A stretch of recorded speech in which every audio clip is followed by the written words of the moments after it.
South India Shopping Mall, The Wedding Mantra, Sarikotta Wedding Collection, South India Shopping Mall.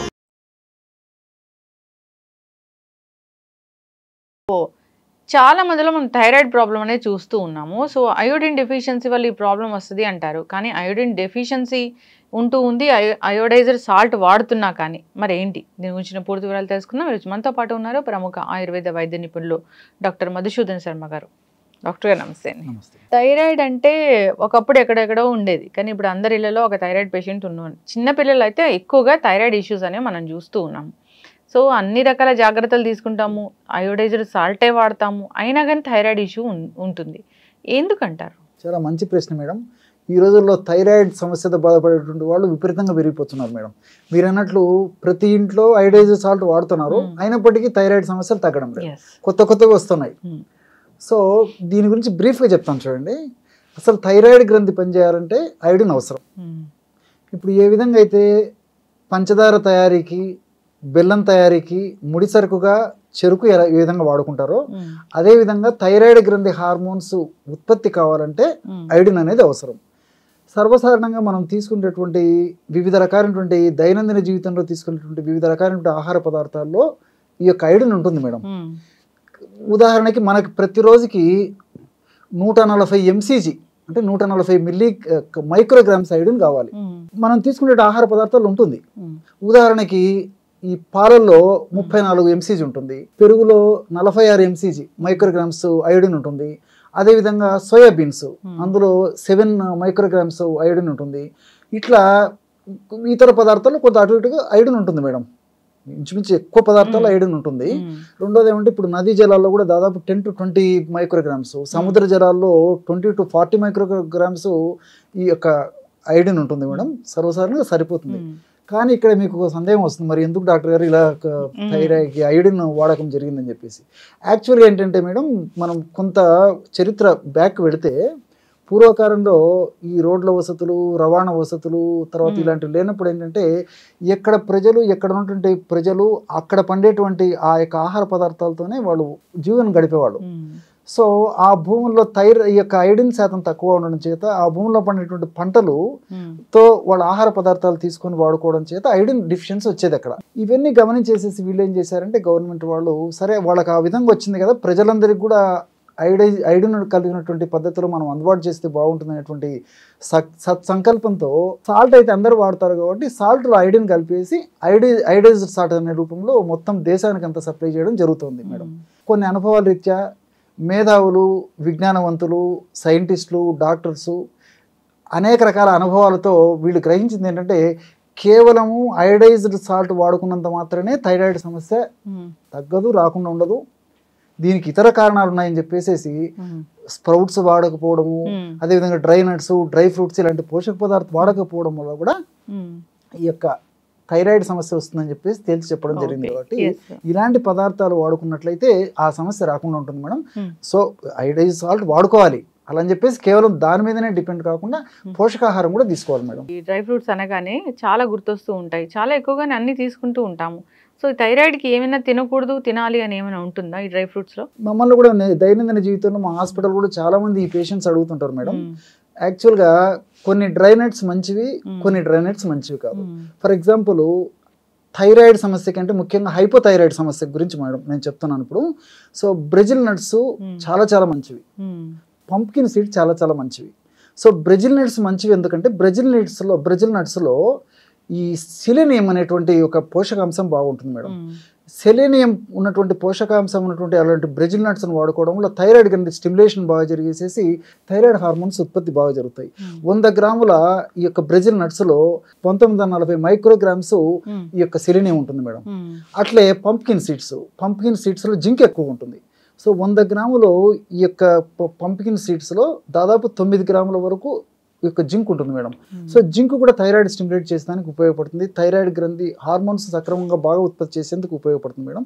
కాబట్టి Brazil nuts, తర్వాత pumpkin seeds ఇలాంటి వాళ్ళు బాగా వాడుకోవాలి మేడం. బ్రెజిల్ నట్స్ కూడా కొంత ఖరీదు ఉంటాయి, కానీ రెండోది ఏంటంటే దాంట్లో ఫ్యాట్ ఎక్కువ ఉంటుంది మేడం. కాబట్టి మహా అంటే 3-4 మ్యాక్సిమం 5 కంటే ఎక్కువ వాడలేరు.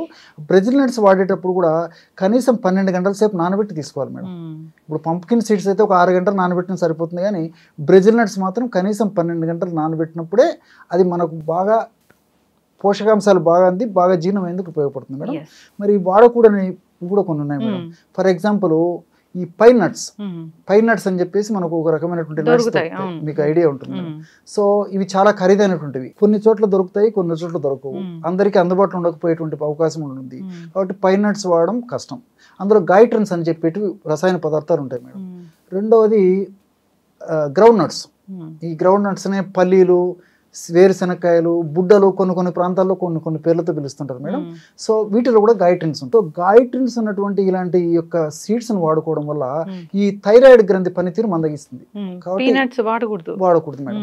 సో ఇవి వాడుకోకూడదు, గ్రౌండ్ నట్స్ కూడా వాడుకోకూడదు, చాలా మందికి తెలియదు మేడం. సో ఇలాంటివి ఎంత అవాయిడ్ చేస్తే అంత మంచిది మేడం. ఇలాంటి పదార్థాలు వాడుకోవడం వల్ల గైట్రిన్స్ ఉన్నటువంటి పదార్థాలు దేహంలో థైరాయిడ్ గ్రంథి సరిగా పనిచేయకుండా చేస్తాయి. కాబట్టి అలాంటి పదార్థాలను విస్మరించేసేసి నేను చెప్పినట్లు బ్రెజిల్ నట్స్, పంప్కిన్ సీడ్స్ మిగతావన్నీ వాడుకోవచ్చు. ఓకే, థైరాయిడ్ వచ్చింది అంటే ఆయుర్వేద పరంగా దీన్ని ఎలా తగ్గిస్తారు? చాలా మంచి మెడిసిన్స్ ఉన్నాయి మేడం. థైరాయిడ్కు సంబంధించి వరుణ అని చెప్పేసి ఒక మూలికను ఎక్కువగా వాడుతుంటారు.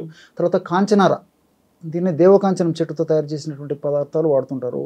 ఇలాంటివన్నీ కాంచనార గుగ్గులు అనేటువంటి పేరుతో మనకు మార్కెట్లో దొరుకుతాయి మేడం. టాబ్లెట్స్ రూపంలో దొరుకుతాయి. సమస్య తీవ్రంగా ఉంటే రోజు 3 పూటలు వాడుకోవచ్చు మేడం థైరాయిడ్ సమస్యకి.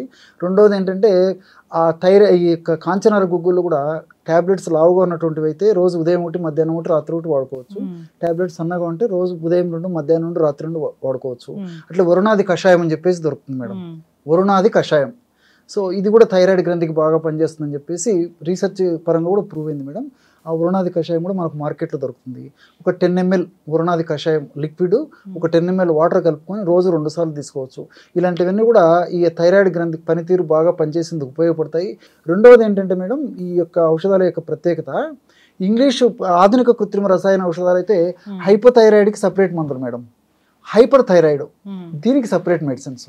కానీ ఆయుర్వేద వైద్య విధానంలో థైరాయిడ్ పనితీరుని సక్రమంగా చేసేస్తాయి. అది హైపోథైరాయిడ్ కానివ్వండి, హైపర్ థైరాయిడ్ కానివ్వండి, ఔషధం మాత్రం ఒక్కటే, అంటే దాన్ని రెక్టిఫై చేసేస్తుంది madam. That is the speciality of ayurvedic medicine. అయితే డాక్టర్ గారు, ఆయుర్వేద మెడిసిన్స్ మంచివే, ఆయుర్వేద వైద్యం చాలా మంచిదే, ఏ జబ్బునైనా రూట్ కాజ్తోని ఇది తగ్గిస్తుంది. అయితే మెడిసిన్స్ అనేసరికి అందరూ కూడా ఒకలాంటి భయం ఉంటుంది. ఇన్ ద సెన్స్ దాన్ని ఓకే ఆ మూలిక మంచిదే, కానీ మూలికని మూలికలాగా తీసుకోవాలి. కానీ ఎప్పుడైతే ఈ క్యాప్సూల్ రూపంలో వచ్చేటప్పటికి దానిలో ఖచ్చితంగా ఏదో ఒకటి కలపాల్సి ఉంటుంది, అంటే నిల్వ ఉండడానికి. సో అది దాని గురించి అందరు భయపడుతూ ఉంటారు. ఏం చెప్తారు డాక్టర్ గారు దానికోసం? ఇది చాలా మంచి ప్రశ్న మేడం.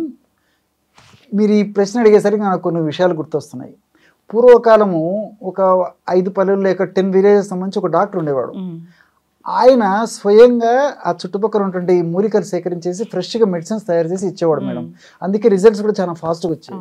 సో రకరకాల కారణాల రీత్యా, అంటే మనకు ఆ టైం లేకపోవడం వచ్చేటి, ఆ మూలికలు కనుక్కోలేకపోవడం ఒకటి, మూలికలు అందుబాటులో లేకపోవడం ఒకటి, ఇలాంటి వివిధ కారణాల రీత్యా ఈ క్యాప్సూల్స్ రూపంలోనూ, తర్వాత సింథటిక్ ఐటమ్స్ కలిపేసి టాబ్లెట్స్ రూపంలోనూ ఇలాంటి కృత్రిమంగా తయారు కావడం జరిగింది మేడం. కాబట్టి దీనివల్ల ఏమంటే తప్పని పరిస్థితుల్లో వాడుకోవచ్చు, కానీ వీలైనంత వరకు ఆయుర్వేద వైద్య విధానంలో మన మహర్షులు చెప్పినటువంటి పద్ధతిలో యాజ్ యూజువల్గా అట్లా వాడినప్పుడే సత్ఫలితాలు, సమర్థవంతమైన ఫలితాలు 100కి 100 భాగాలు కలిగేటువంటి అవకాశం ఉంటుంది. కాబట్టి మనం కృత్రిమంగా కొంత సృష్టించేసి మన అనుకూలత కోసం వాడుకున్నప్పుడు మరి ఫలితాల శాతం అయితే అంత ఉండదు, కొంచెం తగ్గిపోతుంది. ఖచ్చితంగా ఒక వైద్యుని సంప్రదించి ఆయన సమక్షంలో ఈ మందులు అనేవి తీసుకుంటే మంచిది మేడం, మంచిది. ఖచ్చితంగా అండి. సో ఆయుర్వేద వైద్యులు చాలానే కరువైపోతున్నారండి. సో అక్కడక్కడ ఉంటూ ఉన్నారు, అంతే చాలా తక్కువ ఉన్నారు అప్పుడు ఆయుర్వేదం తెలిసిన వాళ్ళు. సో అలాంటి వాళ్ళని మనం కాపాడుకోవాలని కోరుకున్నామండి. చాలా చక్కటి ఇన్ఫర్మేషన్ డాక్టర్ గారు, ధన్యవాదాలు. నమస్తే మేడం.